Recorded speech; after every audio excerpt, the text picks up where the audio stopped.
Welcome to the Relationships Inside Out podcast with Doctors Gregory Siebert and Kimberly Murray, licensed marriage and family therapists. Join them on this journey as they explore the ins and outs of relationships. Well, welcome to Relationships Inside Out, where today we're going to talk about dynamics in which partners may not agree on whether or not to have children. This can be a tricky one because you may think when we first start dating, maybe you have this conversation, which not everyone even does. Most don't. But even if you do, we may both say, yes, we do, or yes, we don't. That can change. So even if you have this conversation, it may change over the course of time with maturity, hormones, development in the relationship, changes in life factors, a whole host of things. So I'm curious though, because when we talk about early on in relationships, we're like in a different mindset, right? It's like we're on cloud nine. The lust phase. Yeah, like we're not in the day-to-day. We don't have like the first impressions typically last 3 to 4 years. And it makes me think of, are we more readily like, oh, yes, this person, I can see it like early. Don't do anything. Yeah. This is to that point, I feel like this needs to be an ongoing conversation and checking in. And it's okay if you change your mind. It's not whether one decision is right or wrong. It's how do you communicate it? How do you go about it? And how do you manage it when there are those differences? Because it's a big difference to have. This isn't talking about like paint color on a wall here. These are life-changing decisions. So if one of you begins to pivot your mindset, it's important to catch it early to decide, do I want to continue in this relationship? Is it worth continuing knowing this person does want a baby and I don't, or vice versa? Yeah. And especially depending on how much of that is a value of yours. Right. If someone, that's their life goal, that's a hard one to kind of compromise. And you're also battling with, well, I love this relationship. Is that something I'm willing, if like you don't want kids, is that something I'm willing to maybe, again, here's the key word, willing to have kids versus wanting them because this relationship's more important to me? I mean, there's a lot of different factors in terms of this process. This is not easy. And of course, we're not even touching the topic. We had a previous episode on those who may not even have the choice to have kids. Yep. But those who, are in the position where they are able to or believe they're able to. Have the means to. It's very important to have this conversation of what that looks like. And even if you both agree on having kids, talk about what that's going to look like. There might be differences in the process of what raising kids look like, that there's a difference. Even conceiving kids. Maybe one partner wants adoption and the other one wants biological. Yeah. Maybe I want to wait until I'm 35 and you want to have kids now at 26. There's some big factors that go into this that can make or break a relationship, if we're being frank. And then the most important thing is going to be how you communicate about it. A lot of times with the couples I work with, it gets heated pretty quick. There's defensiveness, there's hurt, there's pain, especially if the decision changed and that was not what they were anticipating, right? They had this kind of vision of what the relationship was going to look like. And then for both of them, it shifts because their desire changes or one of them does. And one thing that I found consistent among my couples, it's still anecdotal, even though it's consistent amongst my clients, is fear. Oh, yeah. And it's kind of interesting because when you explore that emotion, is like, is your decision based on fear? Yeah. Is it okay that it's based on fear? And what exactly are you fearful of in either decision, right? The fearful of not having kids is, what if I regret it? The fear of, I'm going to lose this relationship because my partner doesn't want it.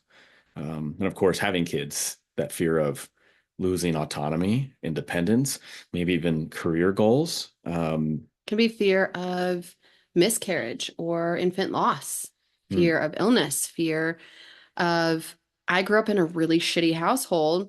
What if I repeat that pattern for my kids? I was just going to say that. That one was interesting to me when I've had clients say that. And it's like, oh, they kind of believe that they would also do that. And to me, it's like, as long as you're aware of that, that's a huge first step, that you're aware that you don't want that to happen. And it's a scary moment, though. Even in my own birth, I had that reconciling literally as I was giving birth to my oldest I paused and said to my husband, what if I become what I'm most afraid of? What if I become that parent that I'm afraid of? And it is a core fear for some people. And I think about it as, it's okay if sometimes that is the case because we're human. And it's this idea of permanence sets in. Another thing that's interesting in this process is when couples are talking about whether or not to have kids, whether they know it or not, they have a vision of what age they're thinking of when they're talking about kids. When they're thinking about how difficult it is, there's like an age range. An age range, a career spot, a financial spot. Yeah. There are really clear parameters. Well, I mean age range for the child. Oh, So I see. for example, it's like, oh my God, this is gonna be so hard. And it's like, well, what age is this when you say it's gonna be so hard? Oh, they're a toddler and okay. Well, what would it look like if they're 12? Oh, I mean, so it's interesting because what age are you thinking about this? And is that a fair thing? Because it's not a permanent thing. I mean, the child being there is, but in terms of the stage, sure. In terms of what that responsibility and attention and all that looks like is different. And what informs that? Why are you afraid of having kids? If it is, say, the toddler stage, or it's fear of repeating trauma, getting to know that part of yourself of why that fear exists. Is that a fear you can process through? Or is that a hard stop for you? Again, no right answer here, but consider, this is you and your partner. Can you consider together what would be the benefits? What would be the pros, the cons? What work do we need to do beforehand to get there, to get on the same page? Whether it is both letting go of the opportunity to have kids or both choosing to have kids. And that when you're communicating about it, be very intentional about not engaging in confirmation bias. Say more. So essentially, if one partner doesn't want to have kids and the other does, they're going to engage in conversation about why the other should kind of lean. They're trying to manipulate or alter the other person's perspective, which should not be the goal of the conversation. Getting them to only focus on the things that affirm their perspective. Yeah, the curiosity is key. And the other reason why confirmation bias is not helpful here is a lot of times we don't know if the reason why you do or don't want to have kids is there's like cognitive distortions. So like, fortune telling, this is what it's going to be. Catastrophizing of like, it's going to be the worst outcomes. And is that kind of where you're engaging in confirmation bias, meaning you're picking all the reasons or what could happen that's bad that you don't want to deal with. And that's why you don't want to have kids. Like, it's not really a fair assessment, right? Or even a conversation if we're engaged into some of that dialogue that's involved around like the worst case scenarios and fears. And it's interesting because it's like, if you lift the fear, would you make the same decision? And with the fear, how can I plan with it? How can I plan to mitigate it? How can I support both my partner and I through that fear?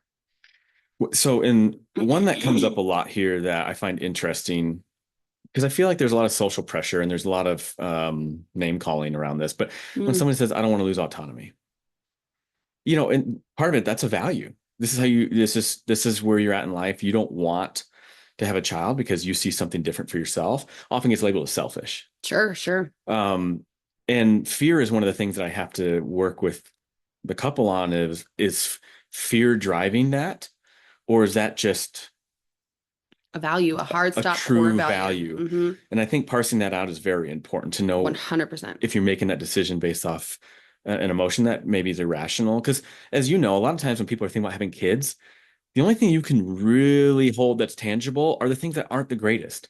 Cost of diapers, cost of school, picking up poo, not sleeping. Like a lot of those things you can visualize. The other part, when people are advocating for kids, it's hard because there's an experiential piece you cannot measure. Sure. So when you're having this conversation, it's so easy to go down the route of why not to have kids. Why to have kids it's very, I don't know, like, what do you say? Have kids because it's so great. Everyone says it's so great. I mean, some people don't say it's great. But it's like, what is great, right? That's very subjective compared to, hey, the cost of diapers is X. And it's tough because I just lost my train of thought. See, Greg, now you've stolen my thoughts. So this is the reason not to have kids. Yeah. The sleep deprivation can be real. It'll come back to me. But it can be hard to measure some of those positives, to measure the joy. There's no way to measure joy. There is no way to measure what kangaroo or skin-to-skin contact feels like with your baby. Yeah. There's no way to measure the difference in bond between you and your partner when you become parents together. And yet they are core things that get parents through some of those harder, bigger moments. Immeasurable. Oh, it came to me. I got it. Good. Thinking about how the brain focuses on the negative. We've talked about this before, right? That's evolution. Yeah. Survival. My brain's job is to keep me alive. To keep me alive, I'm going to think of all the things that could go wrong, not right. Right? I need to prepare for the bear, not prepare for the meadow of flowers. Yeah. Why? Because the meadow of flowers isn't a threat to my survival. And so it's not uncommon that our brain goes there. This isn't your partner's just a negative Nancy. This is the brain actually doing its job. You forgot about the snake that's crawling in the meadow of flowers. There's my negative. Way to ruin it, Greg. So it's good that we're talking about that, because the negative piece, and not that this is always negative, but a topic that comes up that can easily get negative is the role of finances in having a kid. Mm-hmm. And this one's, as a clinician, they might have it's all relative to their own financial goals and how they see it. The difficult thing from my standpoint as a clinician is most of them haven't even talked about finances. Truth. So you got to get to that point of what that even looks like first to even be worried about it for a kid. Because technically, there's people out there that have living in poverty that are able to manage kids and able to kind of do it and getting by. So it's like, what is that fear? And it's in relation to what expectation. So there's a lot of different aspects that you have to work on to really understand, like, am I deciding to have a kid? If you have that, of course, privilege to do that, or am I just kind of like sliding into it and letting inertia take course? Yeah, or fear drive it. With the finances, that can get even more complicated if we have a same-sex couple, if we have a couple where one partner isn't fertile, isn't able to conceive. Then we have to be looking at IUIs, IVF. All of those measures are incredibly expensive. Very. And so that decision has to be very intentional. Even adoption can be really expensive, right? And so that becomes a whole nother thing. Maybe I want a child, but I can't afford the alternative means to have a child. How does that look? How do we as a couple navigate that of, okay, we both decided we want one. Then we try to have one and find out we can't. Yeah. Oh shit. Do we still keep going with the dream of having one, or do we abandon ship? And that is a completely individual couple decision. There's no right answer, but it's a beastie decision to make. And that has the ability to tear couples apart. Of one partner may say, yes, let's spend as much as we need to have a baby. And another partner may say, no, I don't want to do that. Yep. And that can split a relationship in half. Yeah, absolutely. Because depending on your financial flexibility, it may be very, very damning to your quality of life for whatever term it takes to pay for that. Right. And if it's multiple rounds, if there's any complications, it breaks my heart how expensive it can be to have a baby if you can't naturally. And even if you can naturally, you can have complications in pregnancy, complications in birth, infant loss, miscarriage, you name it, the list goes on. And that can be really prohibitive to some couples. So to get a grasp of confirmation bias, what I said earlier, those of you listening will take everything Kim said and use that as reasons not to. The other aspect to this that I don't know if this is more recent. I think the dialogue around it is more recent, but is when people don't feel safe about what's going on in the world as a reason not to bring a child into this world. That's been huge with our recent election. There has been quite a large dialogue around children, and that's really hard for people to grapple with. So, and there can potentially be differences in there and whether you feel safe or not. But it's a valid reason. All these reasons are valid of why not to have a kid or have a kid. It's as a couple, how do you talk about it in a way that respects and validates each other's perspective, while also working through maybe some of the confounds we're talking about that are influencing it behind the scenes, like fear, or the experience growing up. Or pressure behind the scenes of my parents saying, this is not real, but like my parents saying, I need to have a baby. Yeah. Or my friends are all having babies, so now I feel that social pressure. Or even a doctor making a side comment of, hey, you're 34. If you're going to have kids, it's time, right? These little moments that happen can really push us into making decisions that maybe we didn't want to make. Little aside, can they change the name of geriatric pregnancy? Oh, Lord Jesus. Can they name that something different? Literally went into my OB at 34. Now I'm 35.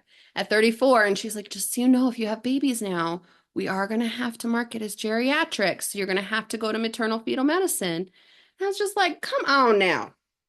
It kills me. And we tried to call it advanced maternal age. Yes. And I'm like, that's no better. Yeah. Anyway, I digress. So the other side of this too, when we think about having a valuable, insightful, meaningful conversation that hopefully gets to a point of intention.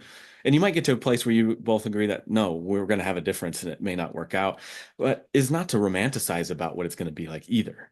Mm-hmm. So Disney has a lot of, or even movies have a lot of, I guess, scenes or visions of what it's like to be a parent and how amazing it is. And it's going to be great. And the fallacy that's going to make our relationship better because we're going to connect on Lord. it. We have to also bring that back down to reality. We hear that as couples therapists. We're going to have another baby because I think it'll help us heal. I think it'll help us get closer. I think it'll help. It's not going to help. Yeah. Across the board, it's not going to help. Yeah, it's interesting. You already have a kid and there's problems and you want to have another one. Yeah. I've said it before. The single hardest event for a couple is the birth of your first child. It declines marital satisfaction and quality above any other life event besides the death of a child. Yeah. It is not going to help your marriage. If anything, have your marriage at the most solid point it can be before, because you probably will have a dip. Yes, if you come out of that dip, there's great strength in that and resilience. But the initial of having a baby does not solve things. It makes it worse.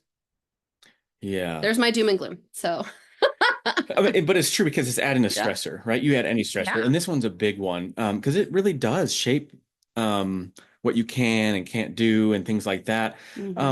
But it's not so severe as I'll never have autonomy, right? I'll never not be able to engage in my hobbies. That's up to you. Right. You can put those boundaries around that. So a lot of that globalized kind of statements also aren't really helpful when thinking about it, because you don't necessarily have a kid to even say that, to know that that's true. You can look at your friends, or family, but that doesn't mean they're good examples of what healthy boundaries are to make sure that you have your own individuality within your relationship, within your parent-child relationship, and within your family.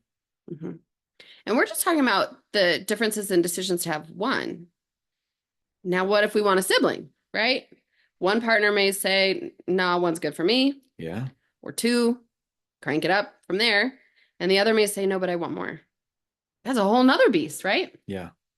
Because now we already have one together, or two, or whatever it might be. And maybe, say the female partner says, yeah, I want two, before she has her first one.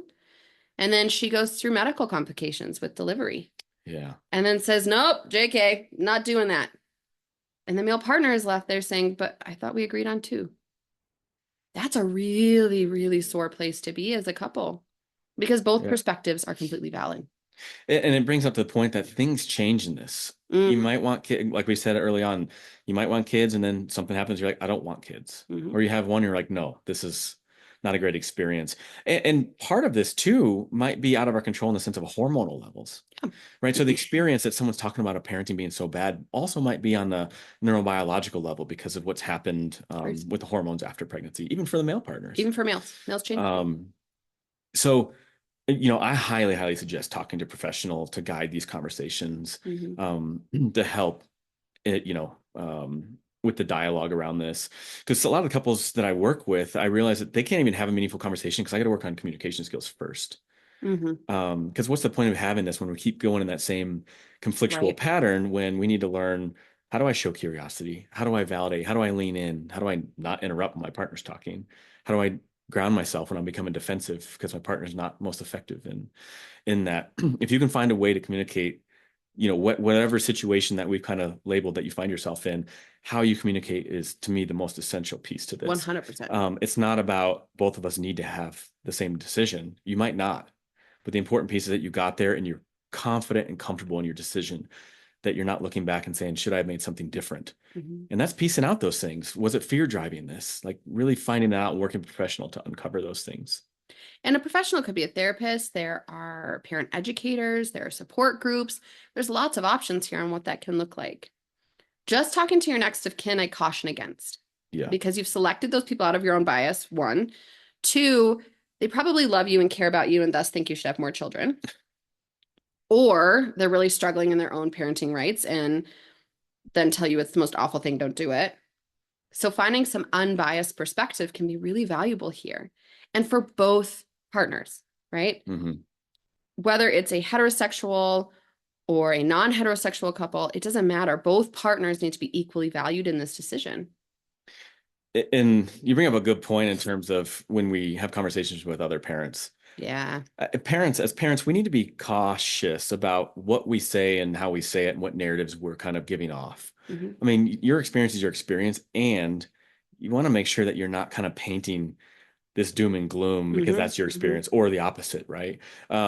So we just traveled with our little one. I mean, he's turning 9 months soon. Oh my gosh, he's so right? big. We're traveling. Everyone's like, you're traveling with a baby. It's like, Yeah. yeah, but I mean, that's our value system. We want to incorporate him into our life and not allow him to stop it to whatever extent we have control over. And I have another friend they're expecting soon, and he's like, all my friends say it was bad. What was it like for you? I was like, it was amazing. It's so much easier to travel when they're infants. Can I just say that? Yeah, not drawing on the side of a plane or anything. Oh my gosh. But that's the thing is all they've ever heard was negative stuff. Yeah. And that's tough because that's the only narrative they have. And luckily my experience was great. And so I was able to share that with him and share tips and tricks of things to make it a little bit more easy and less stressful. But that's a concern. And then if you are going to go talk to a professional about it, which I advise, if you're with somebody and they actually have an opinion of whether or not you should have a kid, you need to find somebody else. Mm-hmm. Not their job to decide for you. I can't tell you couples that, our last therapist said it's not going to work. It's not up to them. It's not up to us as clinicians to tell you. We have to get you to a place to make that decision yourselves through conversation. Mm-hmm.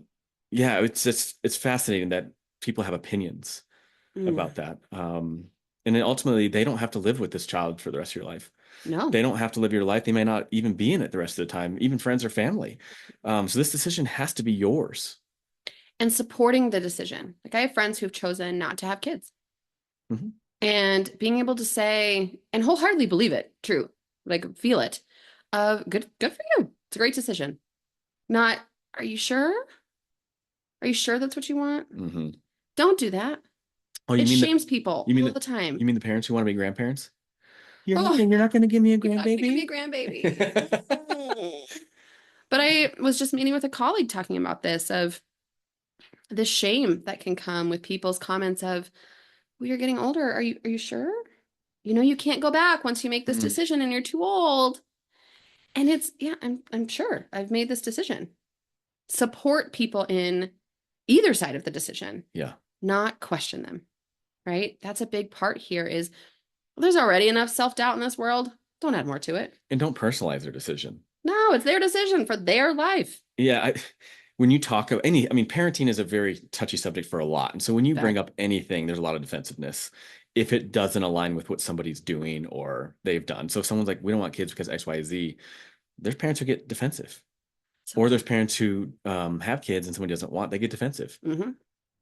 Maybe they want them. And it's sad. It creates discord when there doesn't need to be. Yeah. So it's finding ways to support those around you who are going through this decision, support yourself, your partner. This is not an easy decision to make. It is one that is weighted in more factors than we could ever begin to list here. It's faith, it's money, it's family, it's time, individual. I mean, there's so many factors that can determine whether or not someone wants a baby, wants to not have any babies, wants to have 10 babies. And that decision's not going to be the same for everyone. And that decision isn't, a lot of people are expecting this clear, like, yes, I want this and desire it. That may not be the result after you communicate. It may be, yeah, I guess we're going to have a kid.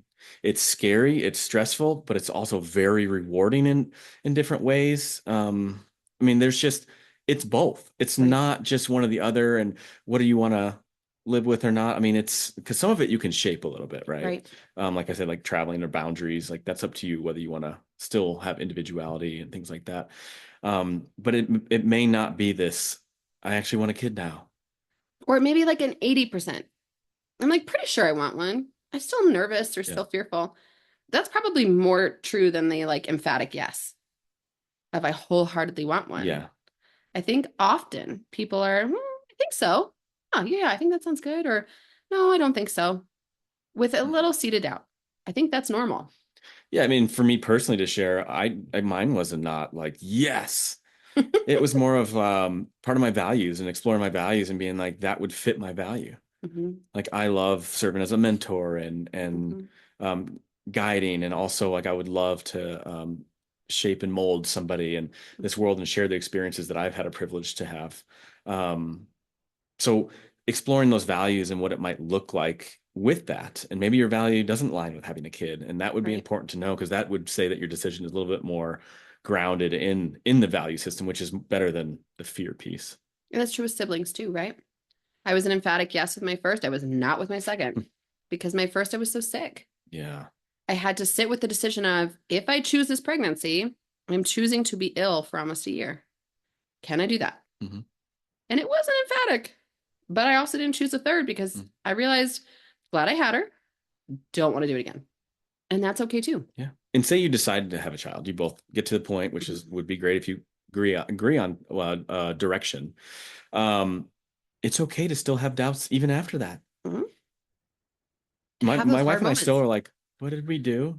I think every parent does it, myself. That is normal. It isn't like everything's going to be great and it has to be great, or I'm doing something wrong. Right. No, you might even regret that choice and be like, oh, but there'll be moments that you regret it. And then moments that you're like, this is the best thing I've ever done. Mm-hmm. It's brought purpose to my life.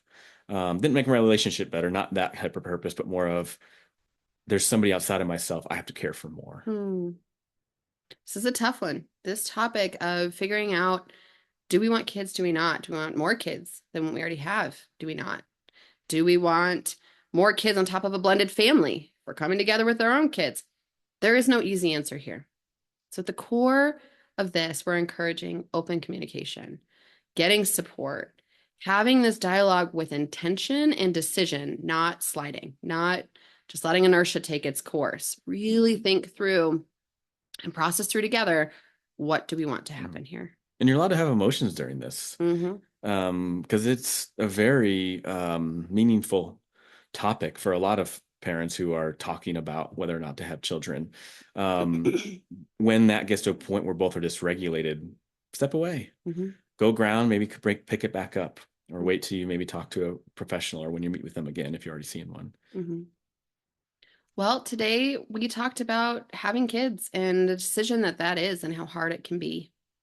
As always, if anyone has any questions about this topic or any others, or topic suggestions, please feel free to email us at Relationships Inside Out. Thanks. Thanks.